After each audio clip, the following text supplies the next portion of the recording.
second of all, how could I say no to Snoop Dogg? Yeah. But I think it should be a compilation album, like be on the cowbell with Drake, Gwen Stefani, Pharrell, Blake Shelton. Yeah. Just cover all types of music. Oh, with the cowbell. All with cowbell. People would eat that up. I don't know. What does that mean? Does that mean that I'm basically creating a rhythm with the cowbell and they just add a word here and there? Yeah, probably. Yeah. Yeah, I think so. Yeah. I think it's mostly going to be... They got to figure out the melody of the song. Yeah. Okay. Yeah, but you'll get all the money, I'm sure. I like it. You're shooting a Zoolander sequel. There's...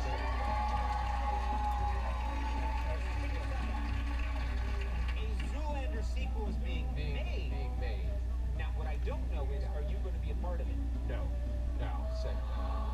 Because they wouldn't, boo? They boo? Well, you won't boo after you hear the reason.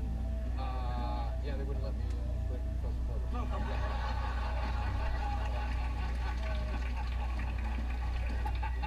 Not screw with that bird. That bird is terrible. Claw your eyes out. I've seen it happen. I've seen it happen multiple times. Really? Docile creature. Where he got his degree from. Yeah. Let's talk about Get Hard. Get Hard, and you know what's, I'll pay you a high compliment. You've always been really funny, but you're still fearless. You're still fearless. You're still doing things in these movies that you probably shouldn't do. That are questionable. Yes, you probably shouldn't do. Maybe against the advice of some people around you. Yeah. You're doing some things against my team. There are some moments in Get Hard that where you think like, wow, Will Ferrell still on the edge, still pushing it. Yeah. One in particular scene where Kevin's training is not going well. Kevin Hart training me, and he's training you to get ready for prison. I'm going in 30 days, and he's exhausted the list of things, and I'm not achieving any of my goals. So he basically says you're going to have to learn to perform a certain act if you're going to survive. Yeah. So I go into a bathroom stall.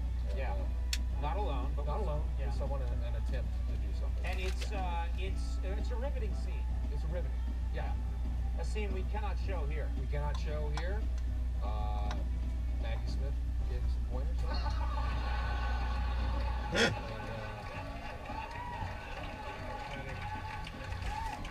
Was that in foggy London town? Oh, foggy London. God, you're the worst. This guy I know. Because it's foggy there. Well, we have a clip here. Not of that scene. No.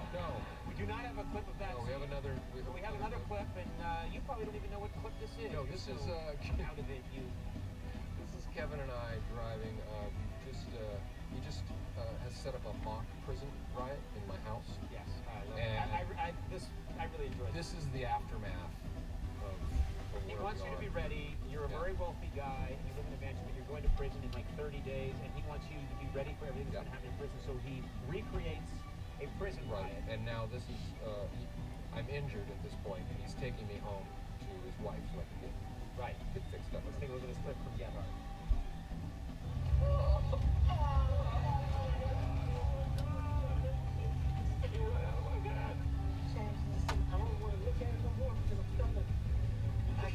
Just keep your hand.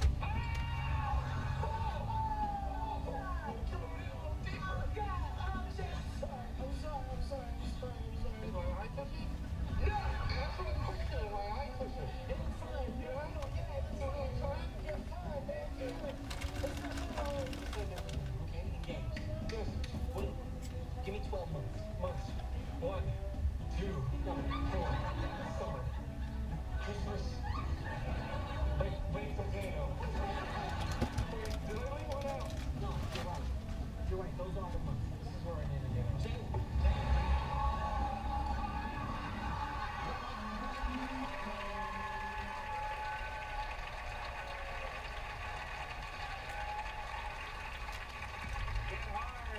Opens tomorrow, and then you're off. You're gonna get a little vacation now with your friend. Once again, that's my private life. Take a little break. Ladies and gentlemen, there's no one funnier. Mr. Will Ferrell will take a break.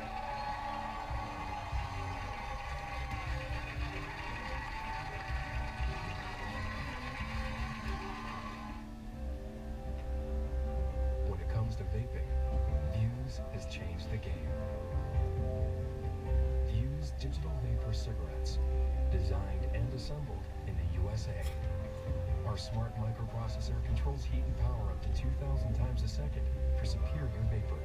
And our V-Liquid is blended by our experts at RJ Reynolds for great taste satisfaction. Views for a perfect puff. First time, every time. Grandpa, this is my friend Chase. Hi, Chase. I told him we can find the perfect girl for him. Is it true that over a zillion people get married? Over a million people. Because eHarmony uses a special matching system that nobody else has. Ooh, I want that. Well, Chase, when you're 21 or so, you can get on eHarmony and find the love of your life. I wish I was 21 right now. Don't we all? Stop waiting. Start communicating for free today.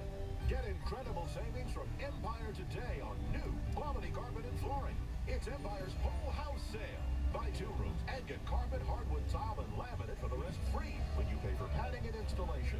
Get longer lasting, high quality floors at a price that's a great value. Don't miss buy 2, get the rest free. As many rooms as you want, even your whole house. Schedule now. 800-588-2300 Empire. Today, Progressive Insurance here, and I'm a box of fries on the unexpected. Shall we die? You wouldn't expect an insurance company to show you their rates and their competitors' rates, but that's precisely what we do. Going up? Nope. Coming down. And if you switch to Progressive today, you can save an average of over $500. Stop it. So call me today at the number below. Or is it above? Eastbound. Oh, and he sticks to the landing. What beer may I fetch you, my lord? I'll have a red apple ale. And perhaps a wrench? No, a wrench. A wrench. Red's Apple Ale. Crisp like an apple, brewed like a beer. Photos are great for capturing your world. And now they can transform it. With the new Angie's List app, you can get projects done in a snap. Take a photo of your project or just tell us what you need done. And Angie's List will find a top-rated provider to do the job. The Angie's List app is the simple, new way to get work done on your schedule. The app makes it easy. The power of Angie's List makes it work. Call, click, or download the app for free today. Cortana, when my wife calls, remind me to tell her happy anniversary. Next time you talk to Caroline, I'll remind you. Oh, and remind me to get roses when I'm near any store. Sure thing. Remind you when you get to store. Cortana, it's gonna be a great night. Oh, wow. Thanks for the traffic alert. I better get going. You're making me look good. Thanks, Cortana. You bet. Great no-contract Lumia devices as low as $49.88 at Walmart. In a booking rustic log cabin, Dad has secured the smartphones. And the children are left wondering what else to do with these hands.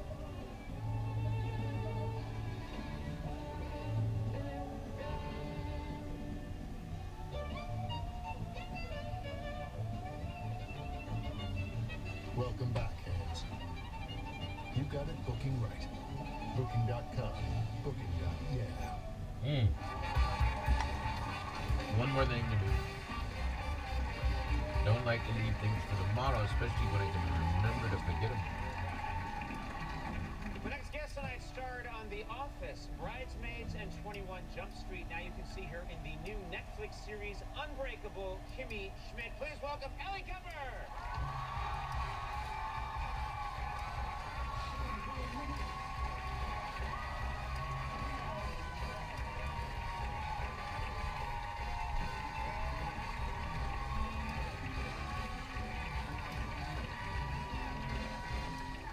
Ellie, you look gorgeous. Thank you very much. This is the coolest thing I've ever worn. It is such a neat dress. It looks like it's made out of a space-age material. It might be. It's a jumpsuit. Yeah. Yeah, I only ever wear one-piece swimsuit, so this is the first one. Yeah. This is really nice. Thank you. You look beautiful in anything. Thanks. Well, everyone looks good in black. Yeah, I don't. No, you do. I just like a puppet wearing black. No. Nice to have you here, Ellie. So much to talk about. You are, I've known you for a while, and you're very much, I was going to say this because I really enjoy your TV show. Oh. Yeah, I really do. Unbreakable Kimmy Schmidt is very funny, and your character in it has some elements of you. Because she's very upbeat, relentlessly upbeat, kind of like you. Well, that's a compliment, I think. Thank you. Yeah. Yes, my character would never be wearing black. Right. She is a very colorfully dressed woman. I have noticed that I tend to play characters who are sort of upbeat and cheery, and I think that is because of my face. I have a very large face. Some might call it a moon face. And so my mouth is in proportion to my big face, so I have a big smile. Yeah. You do have a look at that. That's an eerily, you look kind of crazy there. You're like an emoji. Yeah, I am. You're an emoji come to life. I know. I do look. You really are. No, I'm the same way because I've got a giant face. Well. And then a big. No. Yeah, look at that guy. That guy. Come on, yeah. Imagine that just covering the sky at night. I do. No, you're Irish. What are you gonna do? You got a big head. Yeah. You got heads like pinatas. You know what's also similar is that your character, Ishmael, moves from small town, rural area, to the big city of New York. That's the same thing that you did. Exactly, yes. So there must be similarities there. There are some similarities.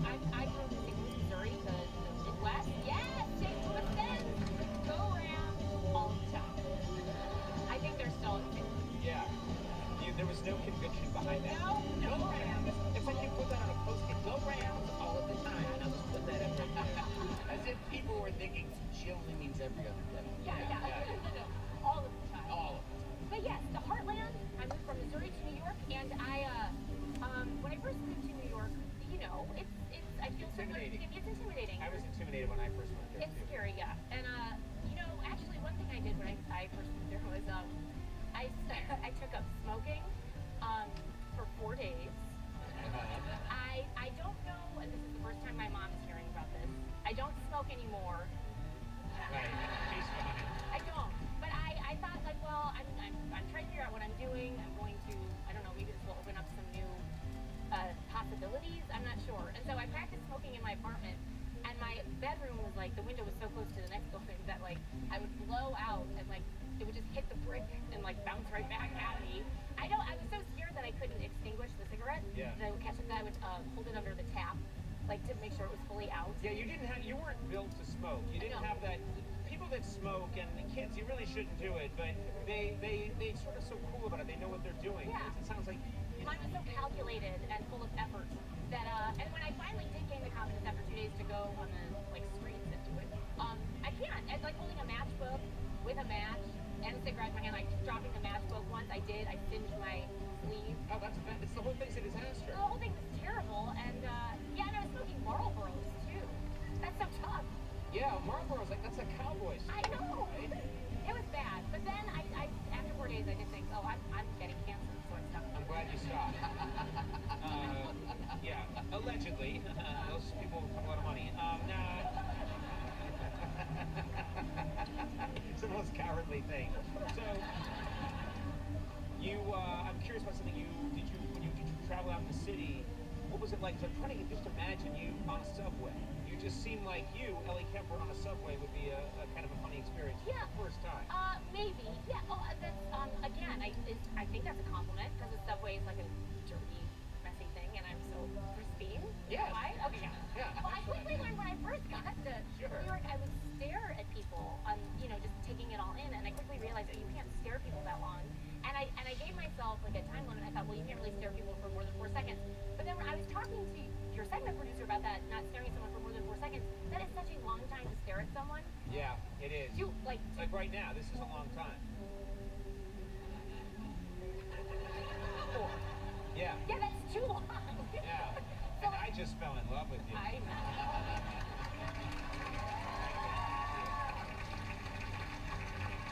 By the way, I will point out, you are married. You are married too, and I know that because I know your husband. He used to work for me a long time ago as a writer. He's a great gag man. No, but I mean, No, I'm serious. Like, some writers write, like, sophisticated, smart comedy. I'm not saying he's not smart, but he wrote the best gags. He was always writing me great gags with props. He's a Michael Coleman. He's a great gag man. But anyway, that's just between us. Yeah, you traveled to Japan with Michael Coleman recently. Oh my God, talk about a trip of gags. people took, you know, I don't know if he was, yeah, it was a fun trip. I tried to think of it again. So in love. Well, I know. How was it with your husband? I don't know. It was a fun trip. Oh, right. We don't do that anymore. The gags are getting old. Yeah, No, I know. They got old here, too. I believe it. His gags got old. Not here anymore. Yeah, exactly. We got him out for a reason. We went to Japan, and Japan is a beautiful country. Yes. To a beautiful city called Nara, and we were only there for a day and a half. And I got up early the second day because we had to leave at like 11. And my gag man husband decided instead of going out and looking at all these temples and shrines with me to partake of the complimentary breakfast that came with our hotel deal. He didn't go out to sightseeing? No. You were just there this one time? Yeah. And so and also the breakfast, it wasn't even like a Japanese breakfast. It was like bagels and cream cheese. Yeah. Anyway, so he was there. He was eating his free breakfast, and I decided to go out and actually see things. Have you been to Japan? I've not been to Japan. I really want to go. It's gorgeous, and we went to this. I went alone to this enormous temple, the Tadoshi Temple. Did I hear? Is somebody laugh? I don't know if someone's been there too. Okay, no one's been there. In this temple, which is hundreds of years old, there's a pillar with a hole in it, and the hole is rumored to be the size of this nostril. And it is rumored that if you can fit through this hole, that you're guaranteed eternal enlightenment. So I decided to try it. I feel like it is speaking of gags, something made up by the security guards, because the hole is not big, and I was alone there, and so I decided to go, and almost immediately going into it, I got stuck. You got stuck in Buddha's nostril? Yes, it is. The only people who could fit through it, it's like made for infants or very old ladies, and I was stuck, and it was one of those moments where That's so embarrassing. I know. Stuck in Buddha's nostril in Japan. It sounds like one of the gags your husband would come up with. I know, he's in a bad way. Yeah. He's just such a god. Yeah. So yeah, but I was stuck, and it was there was no one else there. I didn't know Japanese. Eventually, I mean, obviously, I got my way out of it. But as I was leaving, one of the security guards goes, and I was like, "You saw me! Yeah. You saw me struggle!" He didn't try to get you out? No. And I feel like you saw me. B, what is that? Is that like the universal? Because there was a language barrier, so I think he was just like, "That's what happens."